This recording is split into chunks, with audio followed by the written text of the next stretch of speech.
Me and Becky both went to the same secondary school, but with her being a couple of years above me, we didn't really know each other. We talk about it quite a bit because I remember her. She has no idea about me.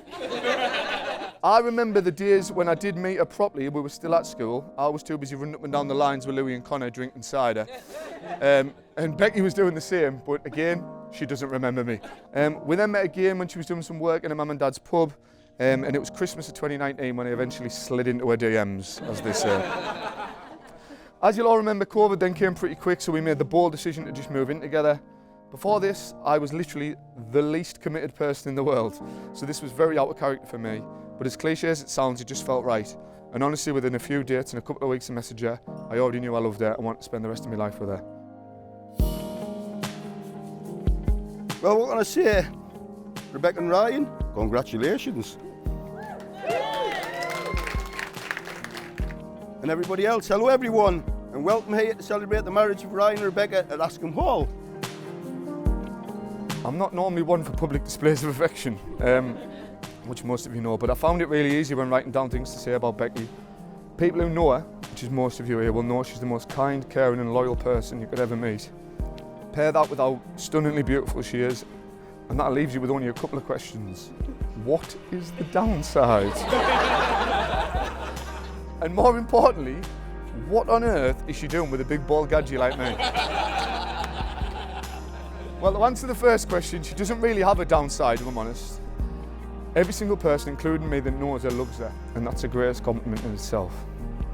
A brilliant way to describe Becky would be effortless. She looks effortlessly beautiful. She's effortlessly, absolutely hilarious and has me laughing my head off every single day.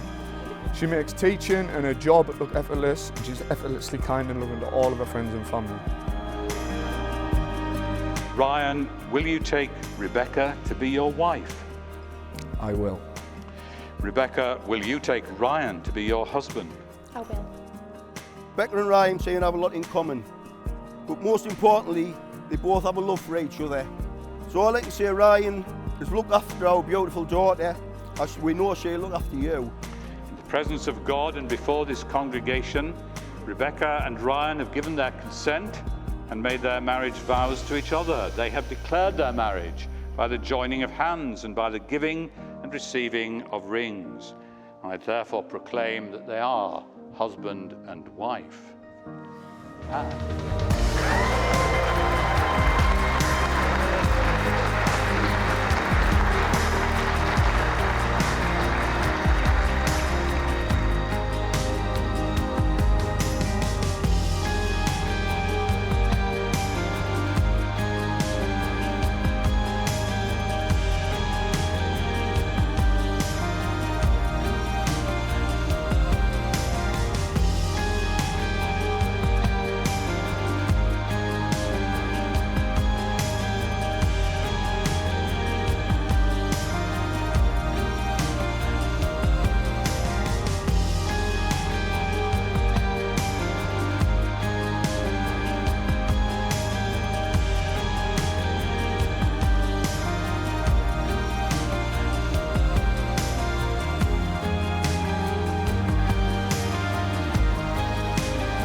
Actually, myself, Emma and Holly all take credit for that very first date, because if it wasn't for us setting Becky up on Tinder without her consent, swiping right without her consent, and starting the very first conversation with Ryan without her consent, there would be no wedding today. I can't thank you enough, Ryan, for the happiness you bring to Becky's life. You have shown her what it's like to have a partner who shows nothing but love, support and faithfulness and patience, which I know you need a lot of to be with Becky. Here is to many, many more years, hopefully, of friendship, continuing to build our families together and making even more memories as soulmates.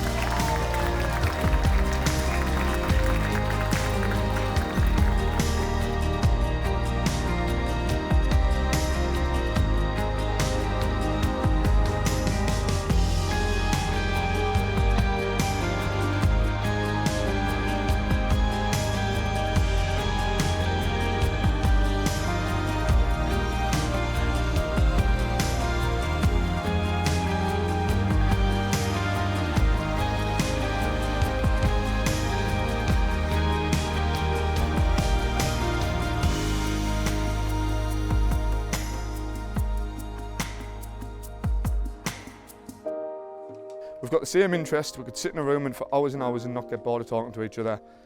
And the fact she's stunning is also obviously a bonus. To be honest, she's quite simply the best thing that's ever happened to us. And that's blatantly obvious. So if we could all get your glasses and we'll raise a glass, please, to my new beautiful wife, Rebecca Ward. So Rebecca Ward.